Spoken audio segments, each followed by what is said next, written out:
I don't think I'm just speaking for myself when I say that growing up, a lot of innocent kids shows and games were the home to some of the most disturbing, unsettling, or just creepy imagery in general. Sure, most of it is probably because I got pretty scared of anything as a kid, but come on. Courage the Cowardly Dog still has some nightmare feel in it, even as an adult. Now, you might have been scared of something like that show, or maybe you found something from a game such as Super Mario 64, like the eel, pretty scary.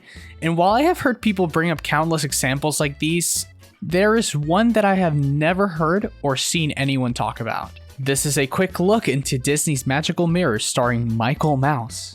Instantly you might be thinking, it's Mickey Mouse, dude. It's Disney. How could this in any way be creepy or unsettling? Well, I'm glad you asked, because this game has haunted my dreams for months after I unwrapped it that one fateful Christmas morning. The GameCube era had its few share of Disney games, you know, classics such as Chicken Little, Meet the Robinsons. Oh, and of course Disney's Party, because why not? But I feel like this game is very unique. Not only is it not a movie licensed game, it's a point and click adventure on the GameCube, which is a little weird to begin with. The premise of this game is pretty simple. Mickey is sleeping when a ghost takes Mickey's soul. Your soul is mine. His consciousness. Is Mickey astral projecting or something right now? Point is, he becomes trapped inside an alternate dimension found inside his mirror. And first things first, I'm sure I'm not the only one that is scared of mirrors, right? Honestly, I really just have to blame the cheap jump scare videos on YouTube, but yeah, I absolutely hate them, and especially huge ones. It didn't really help that when I was growing up, my entire closet was basically a mirror, and I had to spend all those nights just sleeping under the covers because I refused to look at it.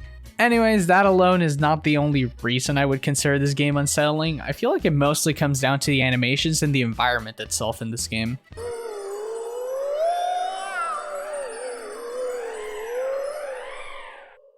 So, you know, let's take a look at those one at a time, but first, let's talk about the gameplay.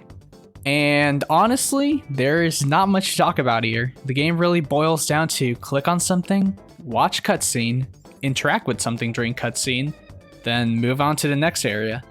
We are tasked with finding pieces of the shattered mirror throughout the I'm sorry, I don't know how to say that word. Yep, we find the broken mirror pieces throughout the house so we can return to our body before our consciousness is lost forever in the abyss, leaving Mickey in a permanent slumber. That just might be my headcanon, but it makes the game more exciting, okay? Throughout our journey, we collect keys, stars, and of course mirror pieces, all of which are obtained through very simple puzzles and interacting with the environment. And that's pretty much it. I just explained all the mechanics in Magical Mirror. It's not super exciting, but I think as a kid I probably just enjoyed watching the little cutscenes. Plus, it's Mickey. Who doesn't love this rat? Speaking of animations, I have no idea why I enjoyed these as a kid because they are horrifying. And I don't mean like bad. Okay, sure, they aren't amazing, but what I really want to focus on here is Mickey's facial expressions. I can genuinely just make a compilation of just unsettling facial expressions from this game. They all look so stiff and creepy, and sometimes he just looks incredibly angry for no reason. What? Why are you looking at me like that? Do you know something I don't? I need to check if I locked the door. I'm sorry, guys. Real quick. Oh, I also really like the part where he's just ecstatic from nearly dying. Or this part where his body just expands in grotesque ways and it just looks, ew. As an adult, I can just pass it off as mediocre animation, but as a kid, some of this was actually what nightmares were made of. I think most of it comes from the fact that I know what Mickey Mouse is supposed to look like, and in my head, he definitely does not have a full set of chompers, okay? Quick complaint time. I really hate how Mickey has to lift up an item and just hold it there every time he finds it. Sure, it's like Zelda, but at least in Zelda the game is more than just Link picking up items. In this game, that's all the game really is.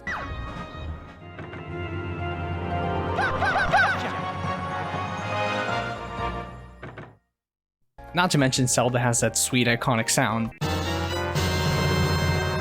Dragon Ball no es el anime con mejor historia. Well, my point in this is the animation is just off. Everything looks off. Even the ghost manages to be scary even though it's just a piece of paper. Not to mention this game has jump scares. Yep, as if it couldn't get any more messed up. Sure, these jump scares are pretty light, they're not really bad, but honestly I wouldn't be surprised if this painting right here just ended up traumatizing some kid for life. Memorable creepy moments in this game include obviously the painting, because screw that.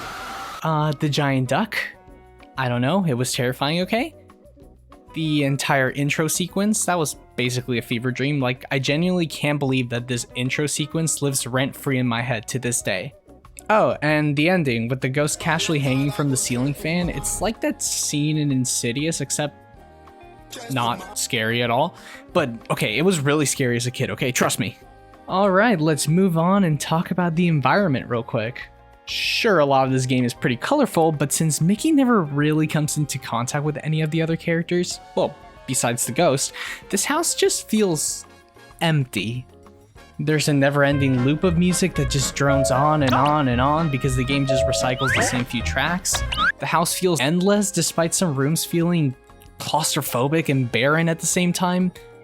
There were really weird feelings to explain when I was playing this game. I don't know, it's just something about the vibe that this game gives off. Maybe it's just me, but navigating this house just gives me a sense of feeling alone. Like, imagine being a kid, just sitting alone in your room. It's dark, you're hiding under the covers, and you're playing this. I don't know, that to me seems scary. I do wonder how this game would feel if I just played some horror game ambience music in the background while I explored it.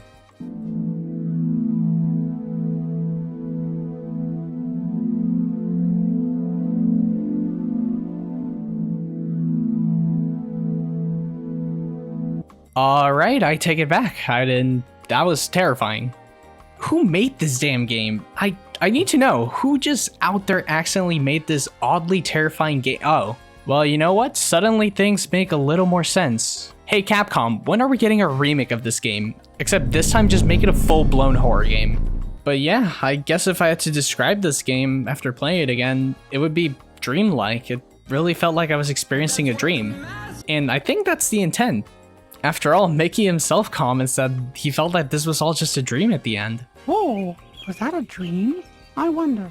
Well, either way, I'm back! Oh, yeah, this game has dialogue, by the way. Not much, but it has dialogue.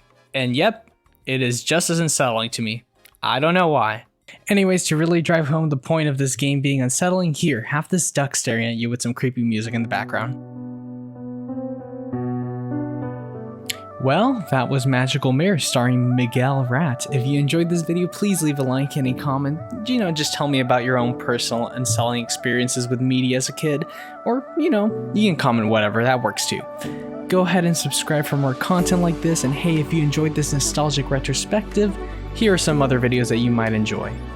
Have a wonderful day, hour, minute, peace.